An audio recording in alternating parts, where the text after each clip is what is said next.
ಸ್ನೇಹಿತರೆ, ಎಲ್ಲರಿಗೂ ಒಂದು ಖುಷಿಯ ವಿಚಾರ ಏನಪ್ಪ ಅಂದರೆ ಇತ್ತೀಚೆಗೆ ವಿಲೇಜ್ ಅಕೌಂಟೆಂಟ್ ಹುದ್ದೆಗಳನ್ನು ವಿಲೇಜ್ ಅಕೌಂಟೆಂಟ್ ಆಫೀಸರ್ ಹುದ್ದೆಗಳಾಗಿ ಮರುನಾಮಕರಣ ಮಾಡಲಾಗಿತ್ತು. ಏನು ವಿಲೇಜ್ ಅಕೌಂಟೆಂಟ್ ಹುದ್ದೆಗಳದಾವಲ್ಲ, ಇದಕ್ಕೆ ಸಂಬಂಧಪಟ್ಟಂತೆ ಒಂದು ಖುಷಿಯ ವಿಚಾರ ಏನಪ್ಪ ಅಂದರೆ ಇತ್ತೀಚೆಗೆ ಹಣಕಾಸು ಇಲಾಖೆ ಏನು ಮಾಡಿದೆ ಅಂದರೆ ಆರ್ಥಿಕ ಇಲಾಖೆ ಅನುಮೋದನೆಯನ್ನು ನೀಡಿದೆ. ಎಷ್ಟು ಹುದ್ದೆಗಳಿಗೆ ಅನುಮೋದನೆ ನೀಡಿದೆ ಮತ್ತು ಯಾವಾಗ ನೋಟಿಫಿಕೇಷನ್ ಆಗ್ಬೋದು ಅನ್ನೋದ್ರ ಬಗ್ಗೆ ಸಂಪೂರ್ಣ ಮಾಹಿತಿಯನ್ನು ನೋಡ್ತಾ ಬರೋಣ.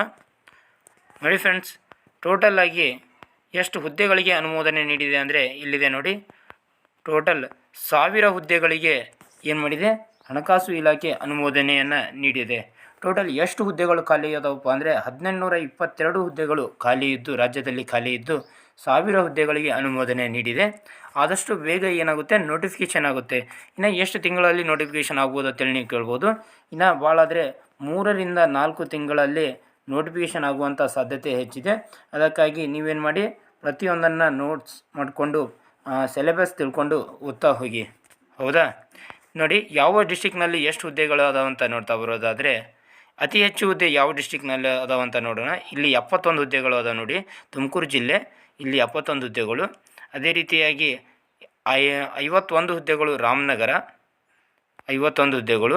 62 ಹುದ್ದೆಗಳು ಮೈಸೂರು, 54 ಹುದ್ದೆಗಳು ಚಾಮರಾಜನಗರ, 59 ಹುದ್ದೆಗಳು ಮಂಡ್ಯ, 53 ಹುದ್ದೆಗಳು ಹಾಸನ. ಹೌದಾ? ಅದೇ ರೀತಿಯಾಗಿ 62 ಹುದ್ದೆಗಳು ಬೆಳಗಾವಿಯಲ್ಲಿ 62 ಹುದ್ದೆಗಳು. ಈಗ ಇನ್ನೂ ಕೆಲವೇ ದಿನಗಳಲ್ಲಿ ಅಂದರೆ 3 ರಿಂದ 4 ತಿಂಗಳು ಅಥವಾ 2 ರಿಂದ 3 ತಿಂಗಳು ಇಷ್ಟರಲ್ಲೇ ನೋಟಿಫಿಕೇಷನ್ ಆಗುವಂಥ ಸಾಧ್ಯತೆ ಹೆಚ್ಚಿದೆ. ಇದಕ್ಕೆ ಏನು ಸಿಲೆಬಸ್ ಇದೆ ನೋಡಿಕೊಂಡು ನೀವು ಅದರ ಪ್ರಕಾರ ಸ್ಟಡಿ ಮಾಡ್ತಾ ಹೋಗಿ. ಇವು ತಲಾಟಿ ಹುದ್ದೆಗಳು ಅಂತ ಕೂಡ ಕರೀತಾರೆ. ಇವನ್ನು ವಿಲೇಜ್ ಅಕೌಂಟೆಂಟ್ ಅಥವಾ ತಲಾಟಿ ಹುದ್ದೆಗಳು ಅಂತ ಕೂಡ ಕರೀತಾರೆ. ಸ್ಟಡಿ ಮಾಡೋದನ್ನು ಮಾತ್ರ ನೀವು ಮರಿಬೇಡಿ. ಆದಷ್ಟು ಬೇಗ ಕಾಲ್ಫಾರ್ಮ್ ಆಗುತ್ತೆ. 1000 ಹುದ್ದೆಗಳು ಅಂದರೆ ಏನು ಕಡಿಮೆ ಅಲ್ಲ ಫ್ರೆಂಡ್ಸ್. ನೀವು ಇದನ್ನು ತಲೆಯಲ್ಲಿಟ್ಕೊಂಡು ಸರಿಯಾಗಿ ಸ್ಟಡಿ ಮಾಡಿದರೆ ನಿಮಗೂ ಕೂಡ ಒಂದು ಹುದ್ದೆ ಸಿಗುವಂಥ ಸಾಧ್ಯತೆ ಹೆಚ್ಚಿರುತ್ತೆ. ಇದಿಷ್ಟೇನಾಗಿತ್ತಪ್ಪ ಅಂದರೆ ವಿಲೇಜ್ ಅಕೌಂಟೆಂಟ್ ಹುದ್ದೆಗಳ ಬಗ್ಗೆ ಮಾಹಿತಿಯಾಗಿತ್ತು. ಇದೇ ರೀತಿಯಾಗಿ ಇನ್ನಿತರ ತರಗತಿಯಾಗಿ ನಮ್ಮ ಚಾನಲನ್ನು ಸಬ್ಸ್ಕ್ರೈಬ್ ಮಾಡ್ಕೊಳ್ಳಿ.